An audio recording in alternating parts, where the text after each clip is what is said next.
What's up? This is Sonny from P.O.D. and you are watching MOSHPIT.ru. Peace.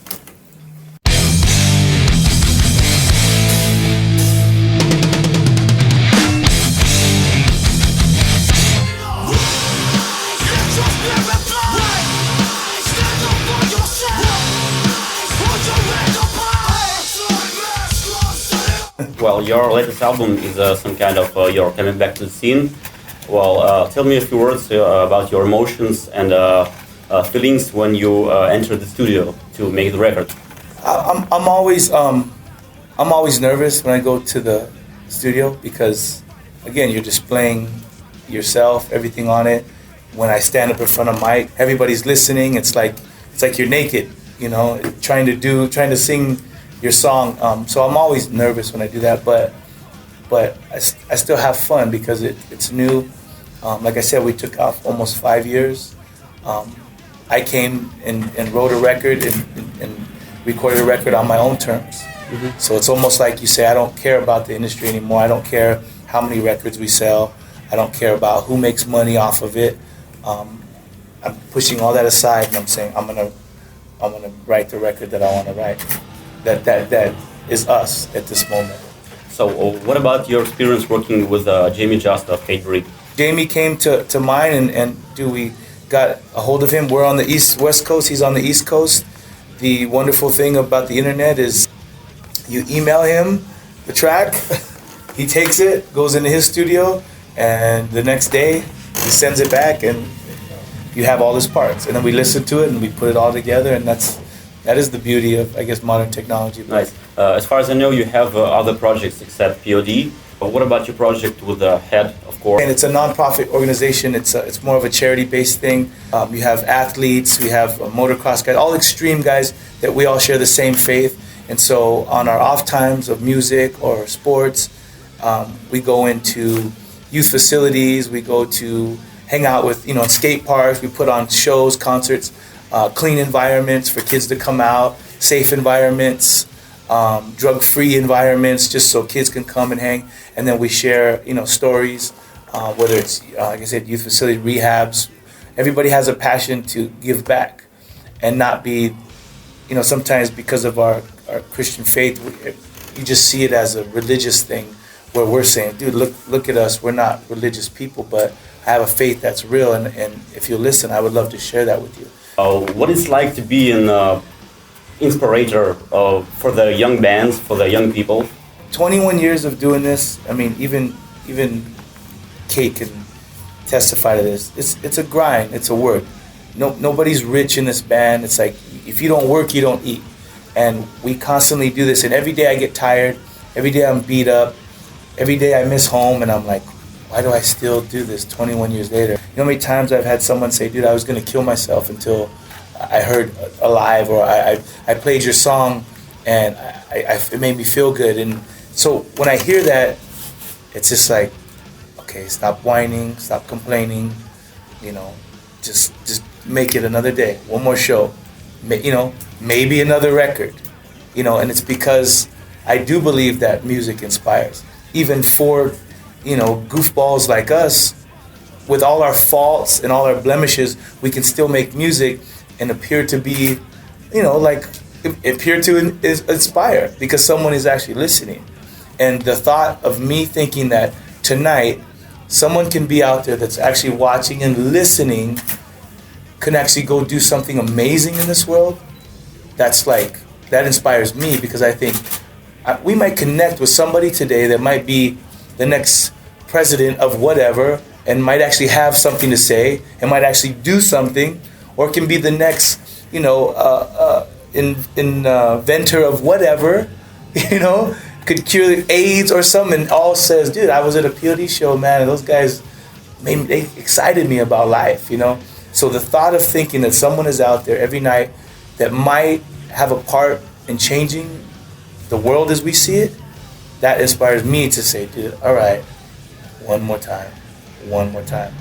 Well, actually, there are a lot of genres that are not similar to you as in a musical way, and not similar to you as a ideological way. What is your opinion about the extreme metal genres, like a black metal, well, or something like that?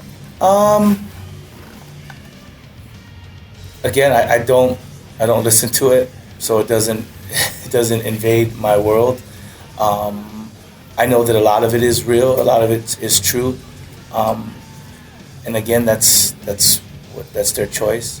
But in this industry, I deal with a lot of fakes and phonies, and a lot of it is entertainment, and a lot of it is, you see these guys, what's up, mother? And everybody's such a badass, right? Everybody's so tough, and they talk like this.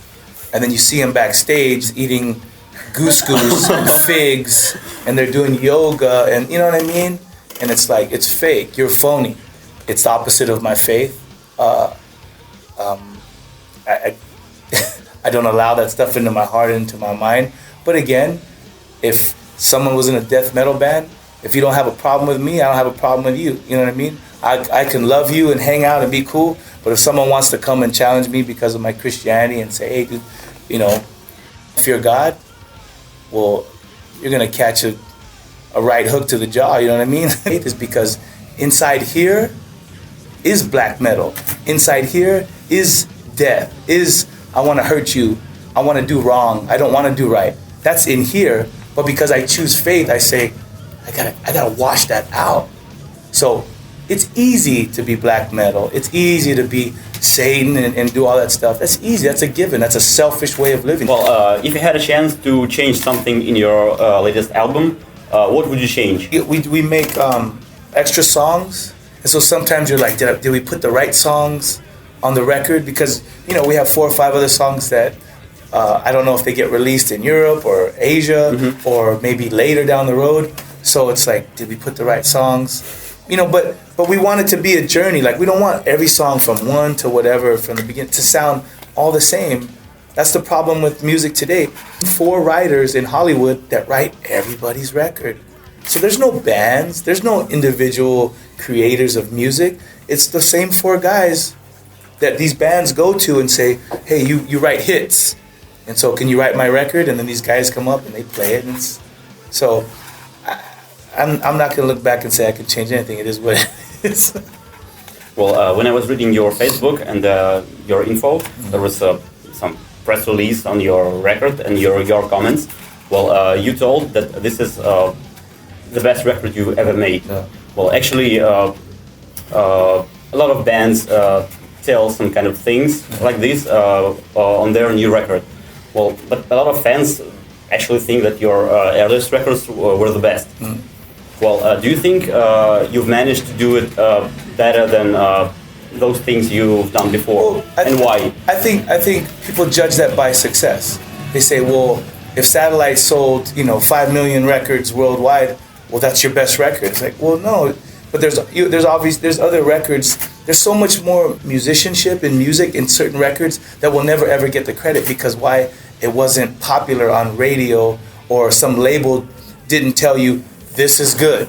It will always be an underground thing. There's like melodies and harmonies. You guys are doing changes. There's musicianship to what's going on. Not just today. Some of the most popular songs are the same 3 chords. Dan, dan. It's the same thing. All the popular bands right now, bro. That's guitar 101. You know what I mean? That's my son plays that. But all of a sudden you're the biggest metal band in rock and roll. Like, so who's the wizard behind the machine saying this is good? So that's when you have to look past that. And again, it's like the reason why I said that about our records is because we came on our own terms and we said, dude, I don't care about the industry anymore. I don't care about success. I don't care about how much money. I just want to make music. And I disappeared for 5 years, so people are like, dude, that's rock and roll suicide.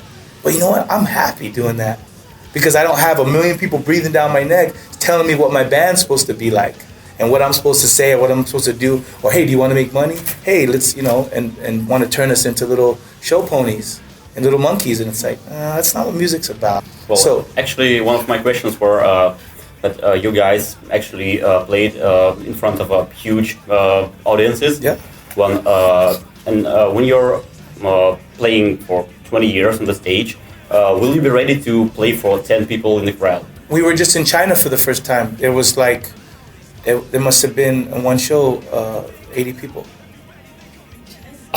Really? In a club. And you know what? I'm in China. Thank God I'm in China. And these kids, more energy from 80 people than 80,000 people. Because why? Because they're there for the right reasons. They're saying, dude, can't even speak the language. I love your music. It's like, and they're banging their heads, going, pitting, and it's like, dude, there's more energy in 80 kids than 80,000 puppets that are like, you know? So it's all in how you see it, not how you perceive it. It's all about the energy that people express. Slayer goes to China, they do 50. It's different. But then you have to ask yourself, is Slayer going to go back and play for 50 people? Probably not. Are we going to go back and pay for 80, 100 people? Heck yeah, we are. Because we connected. Some people are like, I'm not going back there because why? I'm not going to come back to the Ukraine because the crowd was weak. It's like, hey, if you have us, we'll come back. How do I know that one person isn't in the 80 that's going to change the world? And maybe they're not in the 20,000. Maybe they're not in the 100,000 festival that we play. Maybe that one person that I want to connect with isn't in that crowd. Maybe he's in this crowd. Are they going to get less? No. Sometimes they get more because it's like, dude, what? You want to do this? I don't think you want to do this. Let's do this. I'm looking forward to seeing what happens tonight. Last night, in Minsk, same thing. It's like probably one of the most fun shows, like maybe in 21 years. How did I know that? If I didn't come here, that wouldn't have happened. We just came back from Thailand. Same thing, maybe top 3. So it's like this tour alone in Novosibirsk is like top 3 of maybe my favorite shows of all time. Like that's incredible, you know. So it's like I'm hoping that tonight is better than last night. So I won't know until I get out there and we check it out. Well, I actually think that people that came here tonight to your show, a lot of them were expecting you to see 2 or 3 years ago. You had to play the show in Kyiv. Promoter the show was cancelled, so and they are just. I know. So finally, all we you're can here. do is come back and hopefully come back, you know, and it'll just keep building. But I'm content with that. I'm happy with that, you know. If there's 200 people this time, maybe there'll be 800 people next time, and I'm okay with that.